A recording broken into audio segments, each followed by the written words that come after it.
Hi കൂട്ടുകാരെ, അപ്പൊ കഴിഞ്ഞ ക്ലാസ്സിൽ നമ്മൾ രണ്ട് മലയാള അക്ഷരങ്ങൾ പഠിച്ചല്ലേ? റാ പഠിച്ചു, രാ പഠിച്ചു. ഓർക്കുന്നുണ്ടോ?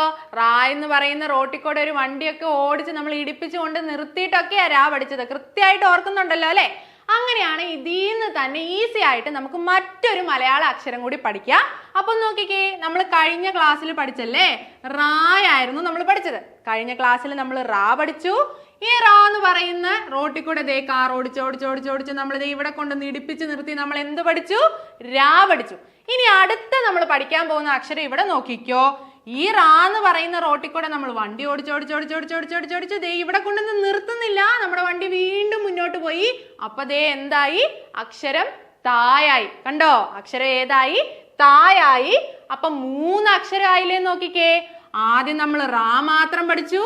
എന്നിട്ട് റാ എന്ന് പറയുന്ന റോട്ടിൽ കൂടെ ദേ വണ്ടി ഓടിച്ച് നമ്മൾ ഇവിടെ കൊണ്ട് ഇടിപ്പിച്ച് നിർത്തിയപ്പോ അതെന്തായി? രായായി. രാ. ഇനി നോക്കിക്കേ, ഈ വണ്ടി വീണ്ടും നമ്മൾ ഇടിപ്പിച്ച് ദേ മുന്നോട്ട് പോവാ. ഇപ്പൊ അക്ഷരം എന്തായി? തായായി. കണ്ടോ? ഇങ്ങനെ ഈസി ആയിട്ട് നിങ്ങൾക്ക് എന്ത് ചെയ്യാൻ പറ്റും? ഒരു മലയാള അക്ഷരത്തിൽ നിന്ന് കൂടുതൽ മലയാള അക്ഷരങ്ങൾ പഠിച്ചെടുക്കാൻ പറ്റും. അങ്ങനെ പഠിച്ചെടുക്കണം എന്നുണ്ടെങ്കിൽ എത്രയും പെട്ടെന്ന് നമ്മുടെ CC+ന്റെ ഫ്രീ ഗ്രൂപ്പിലോട്ട് ജോയിൻ ചെയ്തോ. വളരെ ഈസി ആയിട്ട് എല്ലാ മലയാള അക്ഷരങ്ങളും നമുക്ക് പഠിച്ചെടുക്കാം.